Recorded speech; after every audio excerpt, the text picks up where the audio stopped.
First of all, gentlemen, thank you for coming to our session about practical attacks against mobile device management solutions. My name is Michael.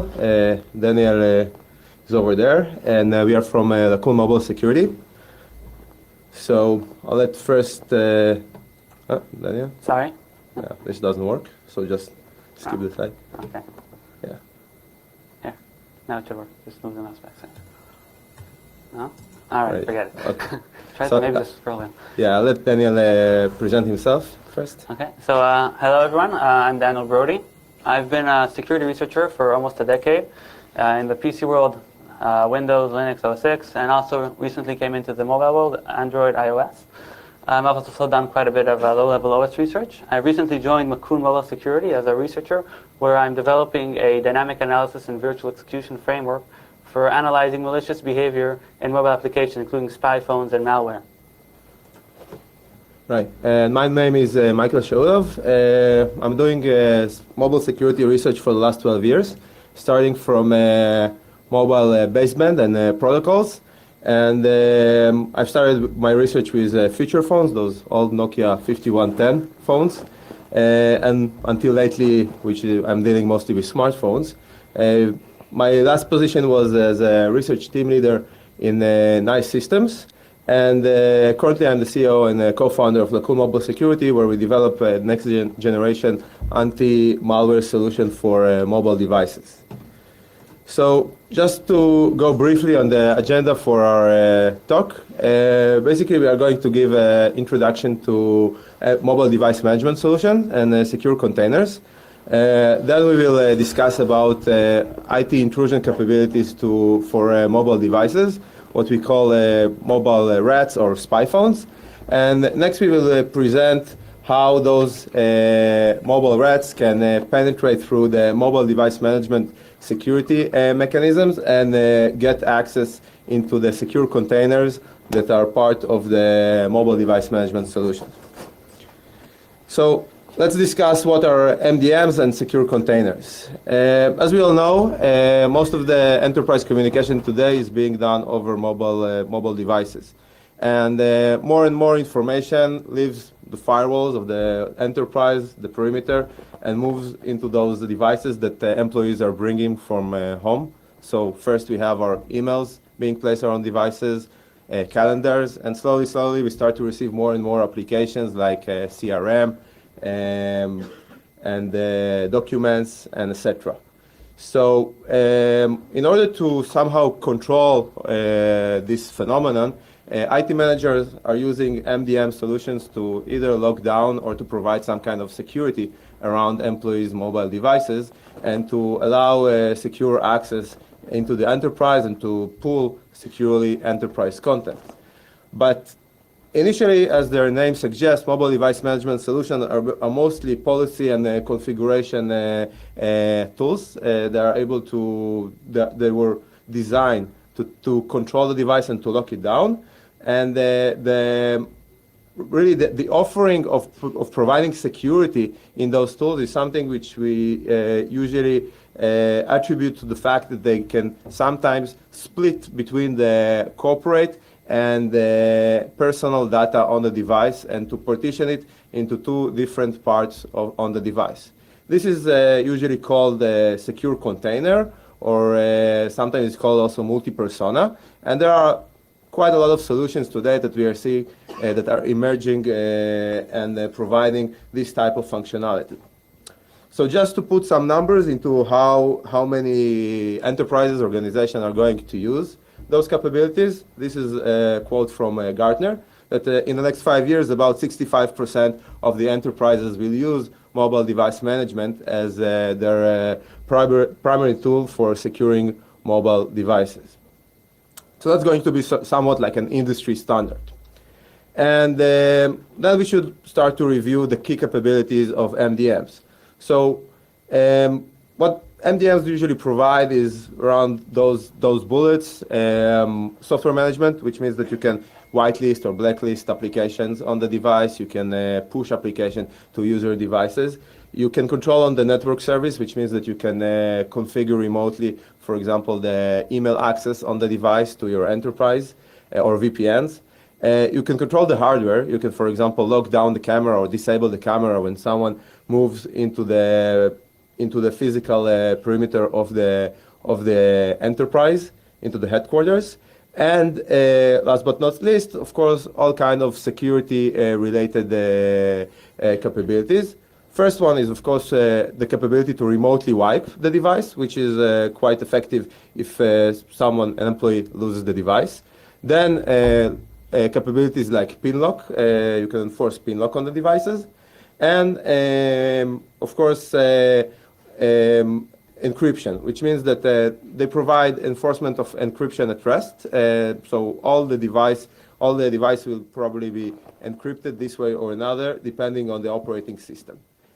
And another two unique features that come along with MDMs is the ability to detect jailbreak or rooting on the device, and the secure containers.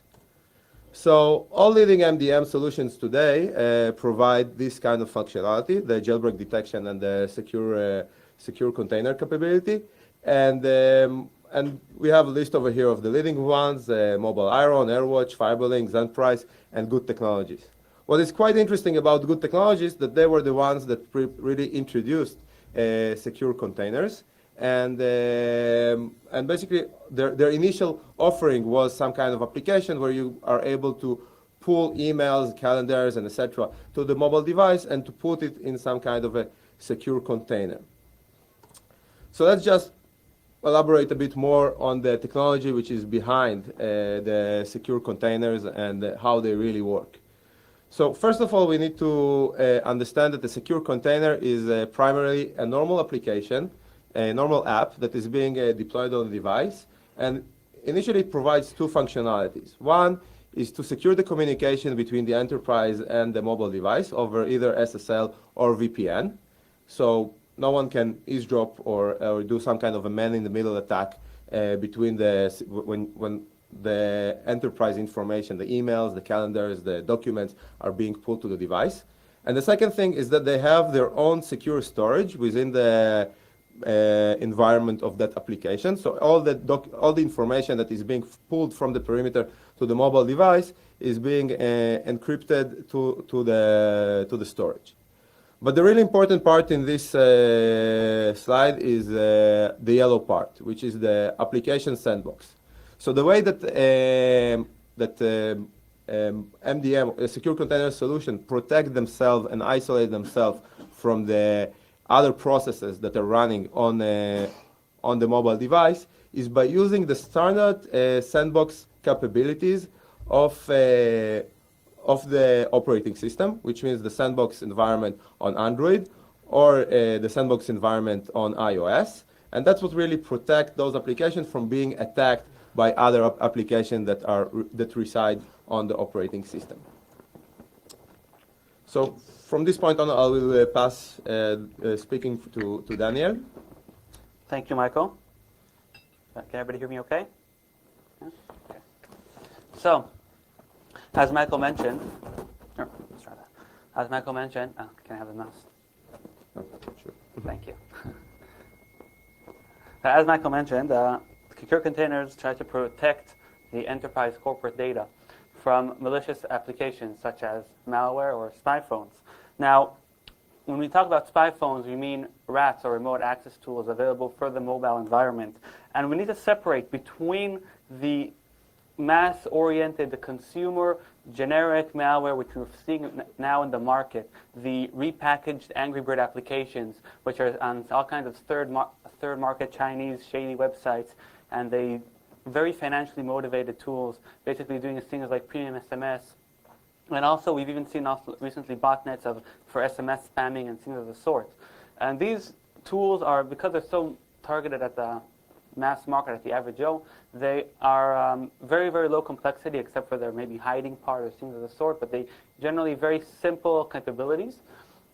And at the end of the day, the business impact of these tools is very minimal. If you're an organization, you have a few people in your organization who have a premium SMS malware installed on their phone, it doesn't really affect your business as much. End of the day, you don't really care too much about that.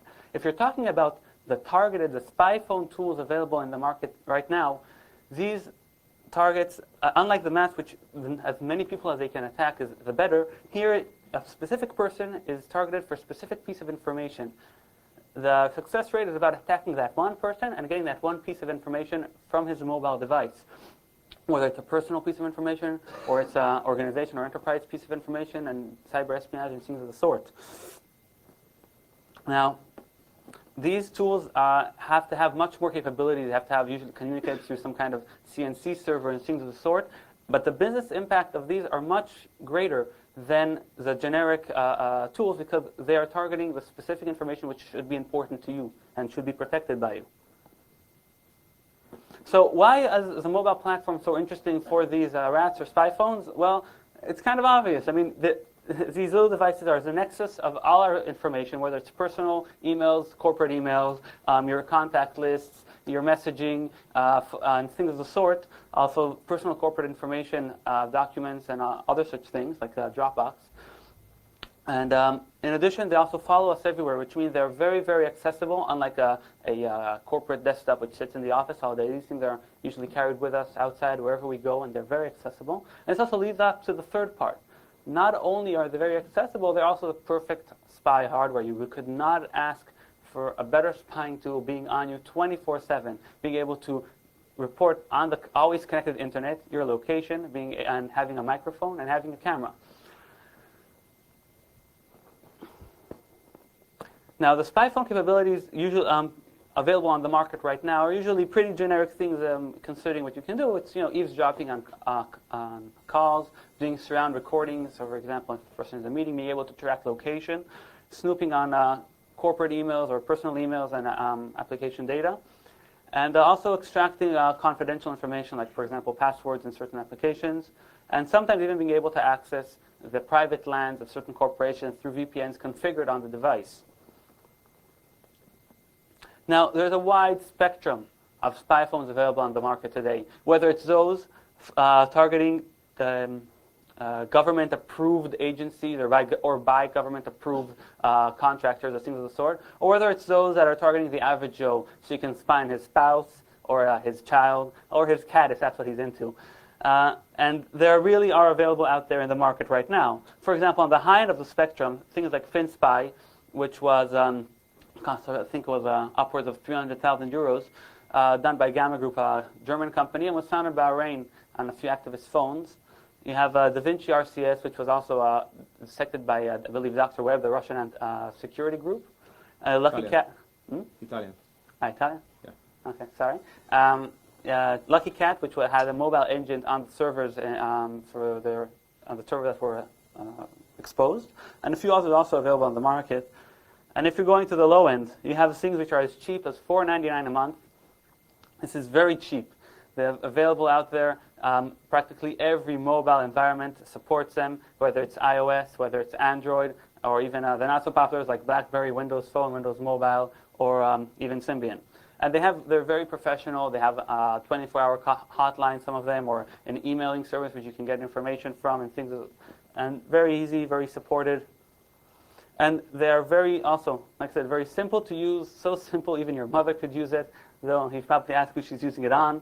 And they're available at any reseller next to you. If you go to a cell phone store, like we went to a cell phone store by us, and and the seller was very nice. He explained to us the different pros and cons, the different options available on the market today, and even explained how he can set up iCloud sync on his girlfriend's iPhone, and that's how we spied on her and got off her personal images to make sure she's okay.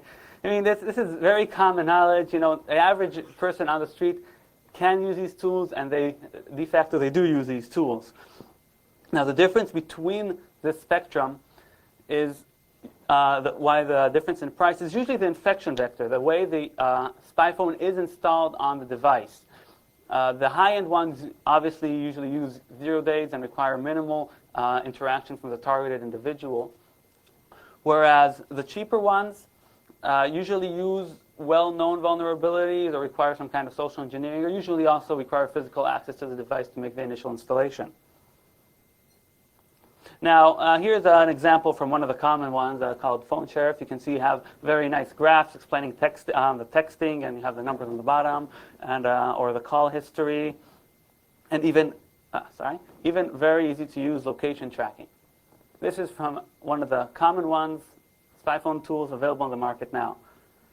Now, to try and see how common these tools actually are and how much we're actually doing a little bit maybe of fear-mongering here. So we went to we partnered with a number of worldwide cellular network operators to try and see on their customers, how much, on some of their subscribers, how common these tools were on them. And we saw, when we sampled 250,000 subscribers, we saw in two separate sampling occasions, the first one in March 2012, we saw there was 1 in 3,000 devices which had a spy phone, or at least a well-known spy phone that we know of, and tool installed on their device. In October, we saw 1 in 1,000 devices. This is a very alarming number. This is a huge number. When you're considering this is not mass-targeted malware. This isn't something that's spreading in the wild using some vulnerability or something. This is every single one of these users which has a spy phone installed on his device is targeted by somebody else for that information on their phone. Maybe there's probably a few kids or something like that, but generally you're talking about people here who's having their personal information looked at by other people. This should be a very, very worrying number. Now, another interesting fact that we got from these sampling occasions was, if you see, the iOS platform was featured very heavily in the spy phones installed. From what we saw, about 52% of the spy phones were on iOS phones. And this is according to the iOS market share. Android usually tends to come out a bit ahead with all their generic Android devices. And this is also a pretty worrying number, considering that a lot of enterprises, we even heard about this today, about a lot of organizations that are standardizing on iOS as their secure platform. This doesn't mean you're going to necessarily be secure against these targeted attacks. True, you're going to be it may be more helpful against these generic malware and things of the sort, but against targeted spying tools, iOS is at least as popular as Android, if not more so. But it's fine, right? It's okay. So what if I have a spy phone in my organization? I have a secure container. It protects our corporate data. Nothing to worry about, right? Well, let's recap what Michael said earlier regarding the capabilities that the secure containers try to provide. Yeah. So secure containers, they try to detect jailbreaking of the device, and they also try to prevent malicious application installation on the device. Additionally, they encrypt the data to try to prevent other people from accessing it. And lastly, they're dependent, this is very important, they're dependent on the OS-provided sandbox. So if you look at their detection mechanisms, we did a little bit of looking around in some of the common ones available, and we pretty much saw that most of these tools are tools available on the internet for most of the MDM, for many of the MDM solutions that allow them to bypass their detection mechanism. They're usually dependent on very rudimentary checks based on if Cydia is installed on iOS or whether SU is installed on Android. And these checks are obviously easily bypassed. We've seen spy phones in the market right now that what they do is they use a jailbreak to jailbreak the iPhone, they install their spy phone, and then they remove any hint or trace of Cydia. They leave obviously the well-known vulnerabilities and that was used by the jailbreak, but they leave those behind, but any other UI element that you see is removed. So basically, if you're looking at the phone specifically, you're not going to see that anything is jailbroken. Now, there are a few other tools that are the more fancy ones do use. One of them is usually checking if signed code is allowed to run, or using if you can fork or things of the sort. Another one is looking at a specific hint in the linker, for those who might know some of the technical details. But again, these things are very specific tricks. They are, second you target those specific tricks with a little bit of a technical know-how, there's already a lot of tools available like XCon which can bypass some of these tricks. And it's just a specific handling of specific use cases. You're not going to have something which is going to be generic. And that's the main issue here. You cannot detect exploitation. If you have a Galaxy S3 device with an open XNOS vulnerability, any MDM or security solution on the device is not going to be able to detect if somebody is using the XNOS vulnerability with his own custom use case, with his own custom shellcode or payload. You will not be able to detect that. So it doesn't help that they can detect your jailbreak or rooting, because they're not going to be able to detect the actual vulnerability being used. Now, they also try to prevent malicious application installation. On Android, this is usually targeted against more mass malware stuff. Like we said earlier, that those cheap Angry Bird repackagings available on Chinese markets, you try to prevent the third-party markets from being installed, or third-party APKs from being installed on the device. And this helps you to try and limit the spread of malware inside your organization. But this cannot help to protect against targeted attacks, against a specific individual doing specific tools for your organization. This has been bypassed on Android in the previous Black Hat presentation, and the previous year, I think, there was a demonstration where somebody put an innocent-looking application on the Play Store and it became malicious later on. And also on iPhone, Stefan Esser did this a while ago. If you're having a tool and you're doing some kind of more advanced tooling available, some kind of tool which downloads a malicious bytecode later on to continue the work, then you're going to be able to bypass most of these restrictions. Now, okay. Yeah, sure. We will show you now a demonstration on Android device. Basically, as I stated before, the most advanced currently secure container solution, or MDM, which has a secure container, is Good Technologies. What we are going to show here is how it is possible to exploit and penetrate into this secure container. Although we are going to show it on Good Technologies, this one will work for any secure container from any vendor. So don't think that they are not doing a good job. They are doing a better job probably than the other ones. So I'll just let Daniel to set up the demo. Just a second.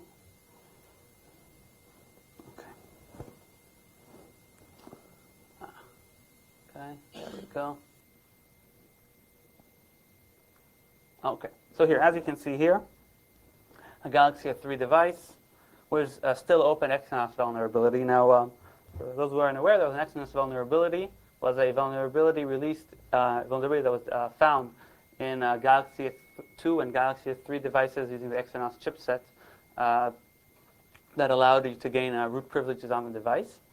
This was released in December, and it took Samsung a little while before they actually released their fixes for all the different versions available on their phone. And again, it took a little bit more while till the actual cellular network providers trickled down the fixes down to their customers.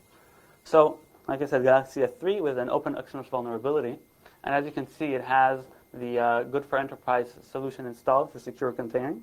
Now, let's just show you it for a second.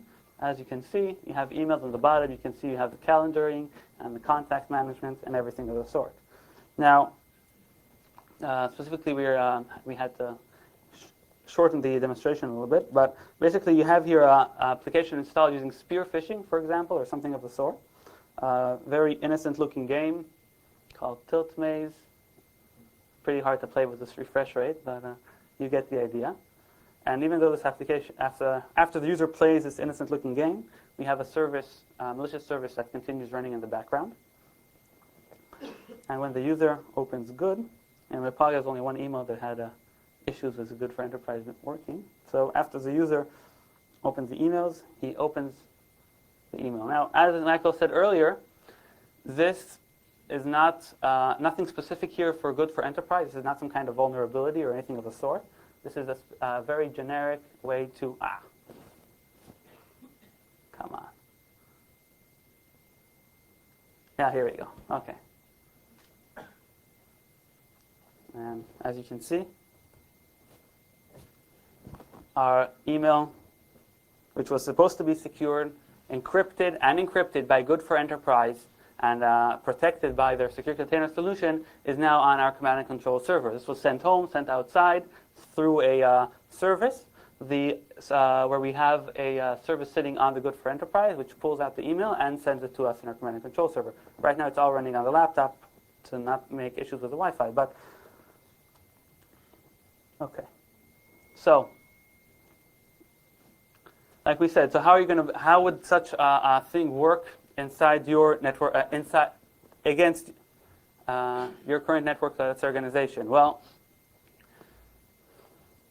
Installing the malicious application, like we said, can be done through a number of methods. The first one is through a innocent-looking application in the market, and then using a two-stage to download the malicious part later on.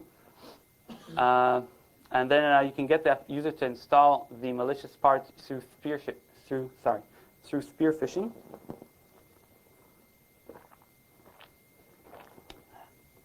Sorry. Additionally, physical access would also work great. Once you have physical access to the device, you would be able to install the application. Now, the privilege escalation, like I said, we use the Exynos vulnerability to allow us to get the root needed on the device. We then use it to create a SUID binary on the phone. Now, we put the SUID binary in a folder with only execute permissions without read or write. This means that this allows to only access files from the folder and not able to see what files are listed in the folder. This allows it to be undetected by most of the generic rooting detection mechanisms available on the Android, and it allows us to basically bypass the detection mechanism. Now, then the only thing we need to do is we need to listen for the ADB logcat, for the logs available on Android, to see when an email is being read. You see, Good for Enterprise is very considerate. Whenever an email is being read, they log a message to the ADB logcat, which allows us to know that an email right now is sitting in memory unencrypted.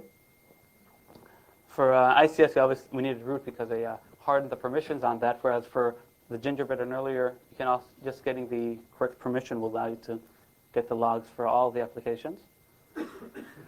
Then the only thing we need to do is we need to access the heap for Good for Enterprise. This is done by accessing the proc maps or proc mem file, and then we just need to parse their structure, the memory structure for where the email is found. We extract it out, and the only thing we need to do then is just to send it home to our command and control server. Because like we said, the Good for Enterprise is dependent on the OS sandbox to come and protect its memory, to come and protect its running environment. The minute that is compromised, we can access the memory, and when the email is sitting unencrypted in memory, we just have to pull it out, and we can do whatever we want with it. We can access it however we want. Here's, for example, some of our code that does searching and extraction of the email. Now for iOS, just a second.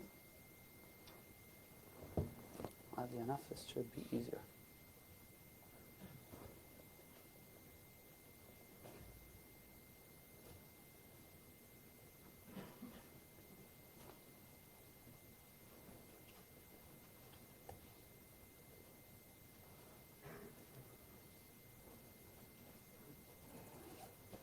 Okay, here we go. Similar story with iOS. As you can see, standard iOS device having Good for Enterprise installed on it, and this time, as you can see, we're starting the Good for Enterprise solution. Now, somebody happened to have a little bit more emails available, and as you can see, we're opening one of the very important financial emails here. Very important email. And as we open it, you can see on the right, we have the email sent home to us.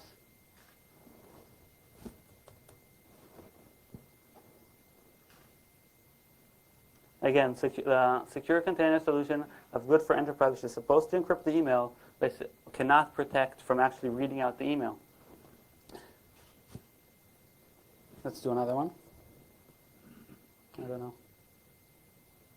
Yeah, economic bomb or whatever. No, I don't know.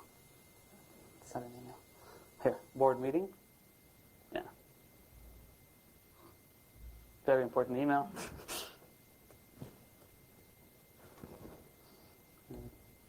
It's the third one just for, yeah, good admin enterprise setup.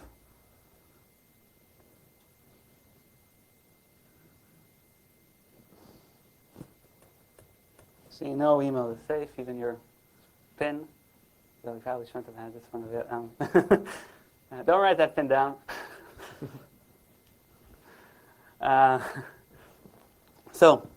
As we said, it's very important to reiterate this point that Michael said earlier. This is not an attack specific against Good for Enterprise. This is a generic reading content from an application where it can protect itself from a vulnerable host operating system. This is nothing specific against good. We like them. We don't hate them in any way. Now for iOS, obviously the much more difficult part is how to get the malicious application installed on the iOS to begin with. And you probably are going to have to jailbreak the device. Now, let's start with the second point first. We are already seeing spy phones on the market right now, which I said this earlier. I'm just going to repeat this for a second. Already seeing spy phones on the market right now where you connect your device, it does a whole jailbreaking procedure, and then it hides the jailbreaking as much as possible. Some do it better, some do it worse. And these are solutions that are on the market already, which are actually pretty good. I mean, we've actually had a few devices in the office where we're pretty sure we're unjailbroken only after we realized that they were actually jailbroken. They do a pretty good job of it. We were trying to jailbreak them after it was already jailbroken. Yeah. And but you don't have to. You can actually remove the jailbreak. You couldn't do here the presentation of this because of you basically won't be able to see it because of the VNC client. But if you sign the code using the enterprise or a developer certificate or any one of the other similar solutions, you can have code living on the device which is signed by you, which without the jailbreak. You can remove the jailbreak, and then you can still have the code living there. This was also recently done outside. I think it was already closed. They had illegal games for iOS, pirated games done for a non-jailbroken device by doing them with the OTA UUID for the developers trick thing. And that allowed them to basically push to people pirated games. I think it costs like $100 for whatever. Doesn't matter. So this is already also something that's already being done outside. This isn't anything crazy. This isn't anything new. Now, another third solution, which is to repackage the original application. If you're going to be targeting a specific application, you can basically take it and repackage it so that you can have your malicious code as part of the original application. So basically, once we have our malicious dynamic library and we load it into memory, we'll go into that in a minute. Then we can hook the application using standard Objective-C hooking mechanisms. Once we do that, the only thing we need to do is get notified when an email is being read, when it's being displayed on the UI. We have to pull the email out of the UI, and then we just have to send it home. And we do this for every email that's read, as they're being read. Now, there's a number of ways of loading a dynamic library into memory in iOS. You have the DILD insert libraries, which is an environment variable, which is used to preload a dynamic library on the device, similar to LD preload on Linux. This was very common on previous iOS versions, and the later iOS versions it became a little bit more difficult, but it's still possible. And a mobile substrate uses this mechanism for its hooking mechanism, the way if anybody here uses a jailbroken iPhone. And another possibility is to do editing of the Macho object, the binary file itself, where you can edit the import table and basically have it pull in your device. This isn't part of the standard binary signing on iOS because it only signs the code part, but doesn't matter. There's a number of tools that do the work for you. There's not too much research really required here. There's available scripts on the market that do the work for you. And the way that we do the hooking is we use the Objective-C's method of doing the hooking, which allows us to, at runtime, dynamically modify Objective-C methods and have it point to us instead of the original methods. Again, this is used heavily by mobile substrates. This means that we do not actually have to change the binary or the bytecode of the application. The only thing we need to do is tell it which function we want to attach to, and then we get called up whenever that function gets called, without having to, like I said, modify the binary in any significant way. Here's, for example, how we did it for good, which is we have a method called WebViewDidFinishLoad, which is called when the email is loaded into the UI. We save the original method using the method set implementation. And once it's called, we just call the original one, and before we call the original one, we pull out the email from the UI, and then we send it home. And then we call the original one, and this allows us to basically stand in the middle of the hooking mechanisms for iOS. Now, what we need to remember here is that the secure containers are dependent heavily on the host-provided the host-provided sandbox. That wasn't smart. Sorry.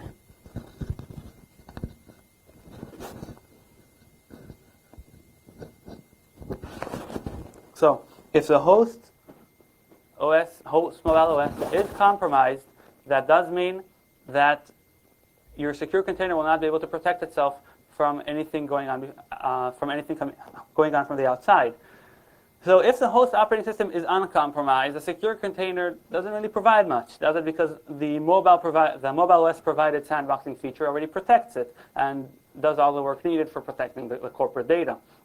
Once the host system is compromised, which is not that far-fetched considering that practically almost every device in the market nowadays does have a jailbreaking or rooting mechanism out there available, then what does Secure Container actually provide? The only thing it can't actually protect its data. It can't actually protect its memory from being read or anything of the sort.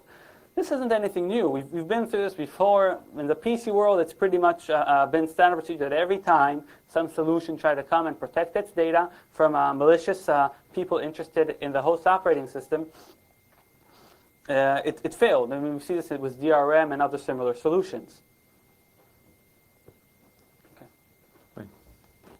So, just to summarize, we all know that the infection is, in a way, inevitable, and eventually, although we don't see a lot of attacks on mobile platforms today, of course not when we compare it to our desktops or our servers, but we do see an escalation also over there. We need to understand that MDMs will not be able to protect us or sustain those attacks. And the real interesting part is like what are they are good for, and what benefit do they bring to the users. So I think the best part of what they are doing is the capability to really separate between the personal and business data in a way that they allow you to do selective wipe, which means that if someone loses the device, or at least like an employee comes and say, yeah, I think I lost the device, you're able to wipe only the enterprise content, and this has very significant legal implications, which means that later on when the user will find the device, he will not blame you for wiping his kids' photos. And the next thing is, of course, to do a protection of DLP or DRM, which means that a user cannot just take an email without, of course, jailbreaking the device. He cannot just take an email and copy it to his Gmail, or he cannot take a document from that secure environment and put his in the Dropbox account. But that's basically as far as those solutions will be able to bring you in terms of security. So eventually, we should understand that MDMs are not a security control as we are used to from our desktop or servers environment. They don't have any anti-malware or really significant anti-tampering capabilities. And we need to think for the future about what kind of layers do we need there?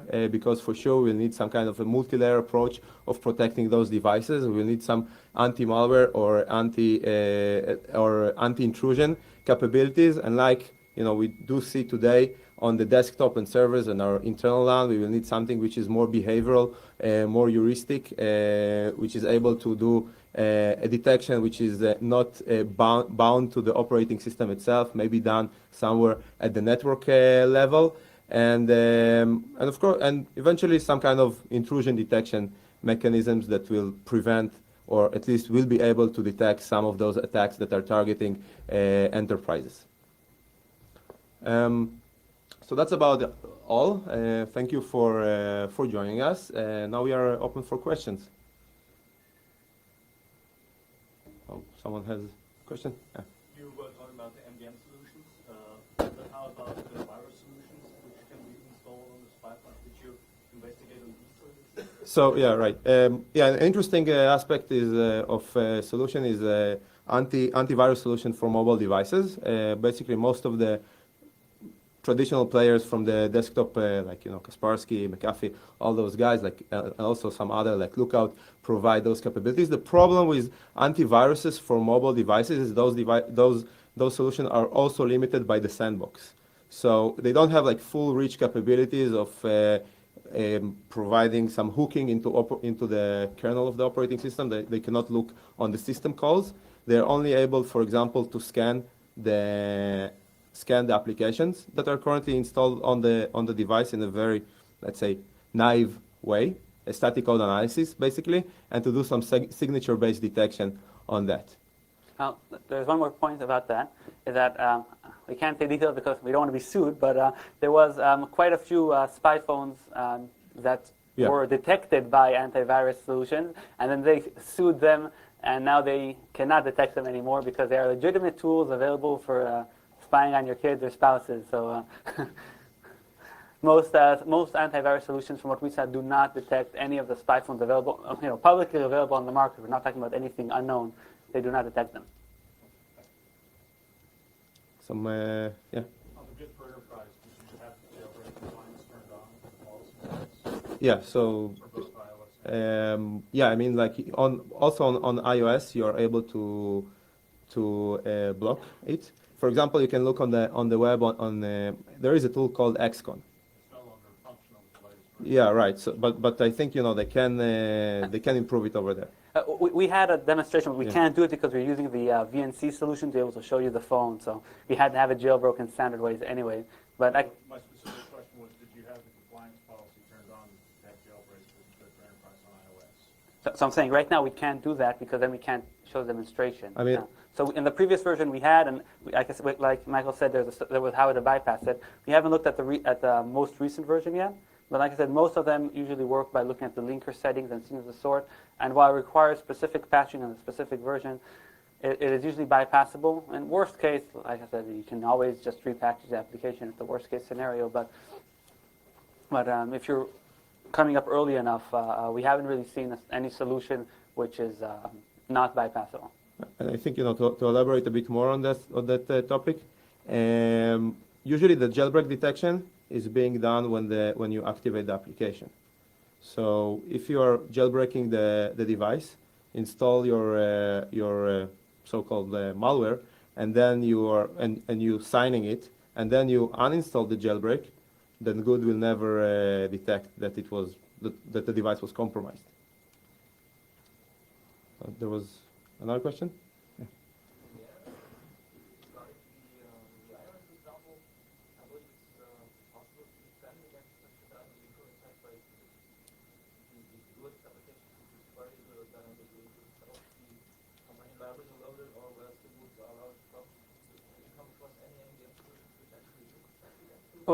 Well, we're not doing anything at the linker. The only thing we're only using the linker to load our dynamic library. We're doing the hooking at the Objective-C layer, and we haven't seen any. We have seen people using the linker trick to try and detect if you have a malicious dealer loaded, like was mentioned. But the actual hooking mechanisms we have yet. I mean, if you know of one who knows how to check for the specific Objective-C style message hooking, we haven't seen anyone doing any of that.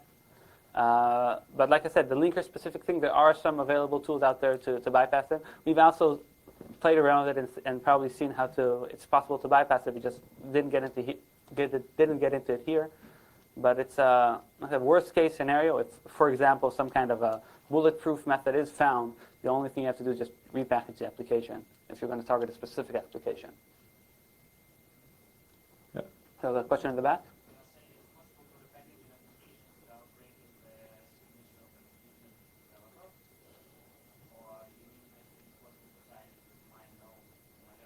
With your own. And again, there's tools available that there's certain things that you can change, but these things are very dynamic. They're very changed by version. There are certain versions where you could change certain p-lists to allow you to load your code or things of the sort without actually having to change the application's signature. But I believe they closed off most of these things in iOS 6. We just haven't had a chance. I mean, we're a security company, so we haven't had a chance to dive too deep in the iOS 6 and see the correct way of doing it nowadays, but I know in previous versions it was possible to actually have your code loaded in an application without hurting the signature by changing the plist, like I said. But for newer versions, I believe this doesn't work anymore. But it's just time until the community finds different ways, or hackers or whatever find different ways of doing this without. Any more questions? Okay, so thank you very much. Thank you.